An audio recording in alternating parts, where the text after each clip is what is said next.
ንሓደጀት ጥራሕ 67 ሚልዮን ዶላር ዘውፅአ ገና ብመንሰዩ ናይ ቢልዮን ዶላራት ወናኒ ዝኾነ ብብዙሓት ትሑት ልዑል ተባሂሉ ዝጽዋዕ ናይ ሞሮኮ ልዑል ሙላይ ሓሰን መን እዩ?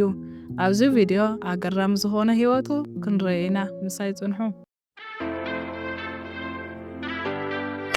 ኣብ ሰሜን ኣፍሪካ ኣብ መንጎ ክራናት ኣትላስን ኣትላንቲክ ውቅያኖስን ሓንቲ ሃገር ኣላ ሞሮኮ።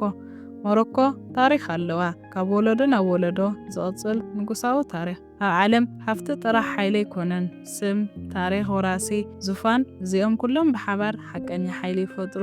እዚ ሓይሊ እዚ ኣብ ሞሮኮ ኣብ ዙርያ ሓደ መንእሰይ ይእከቡ ኣለዉ። ወራሲ ዙፋን ሞሮኮ ተስፋ ጽባሕ፣ ናይ ጽባሕ ንጉስ፣ ናይ ሎሚ ልዑል ሙላይ ሓሰን። ልዑል ሙላይ ሓሰን ካብ ኣቡኡ ካብ ናይ ሕዚ ንጉስ ሞሮኮ መሓመድ ሻሻይ ካብ ወዲኡ ድማ ልዕልቲ ላላ ሳልማ 8 ጉንበት 2003 ኣብ ከተማ ራባት ተወሊዱ። ኣቡኡ ንጉስ መሓመድ ሻሻይ ወዲ ምውላዶም ንምብሳር 21 መድፍዕ ክትኮስ ምግባሮም ይንገር። ሽሙ ድማ ካብ ኣቦ ጎይታንኡ ንምዝካር ንጉስ ሓሰን ካልኣይ ዝተሰየመ እዩ። እዚ ድማ ንጉሳዊ ቤተሰብ ዓብዪ ትርጉም ኣለዎ። ልዑል ሙላይ ሓሰን ኣብዚ ሕዚ ሰዓት ብስሙ ዝተመዝገበ ሃፍቲ ኣይፍለጥን። ነገር ግን ንሱ ካብ ኣፍሪካ ካብቶም ዝሃፍቶሙ ንጉሳዊ ስድራ እዩ ተወሊዱ። ሃፍቶም ብቢልዮን ዶላራት ካብ ዝግመት ስድራ እዩ ተወሊዱ። ልዑል ሙላይ ሓሰን ሕዚ ነዚ ሃፍቶ ይቆጻጸሮን፣ ነገር ግን ብሕግን ታሪኽን ሞሮኮ ብሕታዊ ወራሲ እዩ።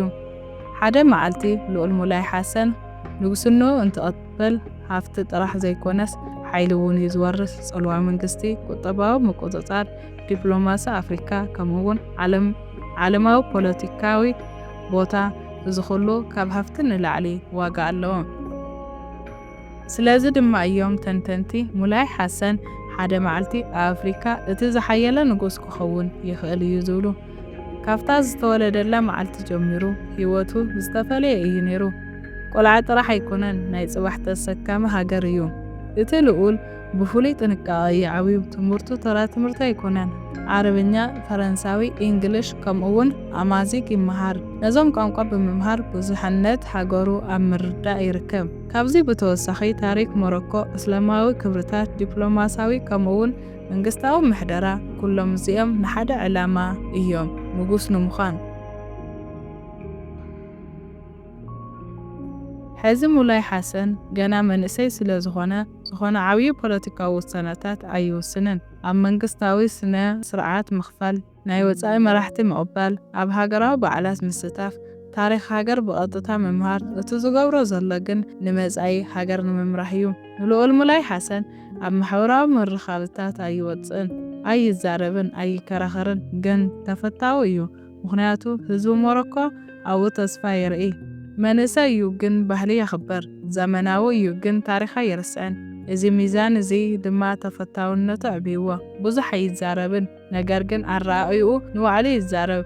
ንሱ ንነገራት ይዕዘብ፣ ይመሃር፣ የድምጽ ድማ። ሓደ ግዜ ካሜራታት ዘይርአዮ ዛንታ ኣሎ።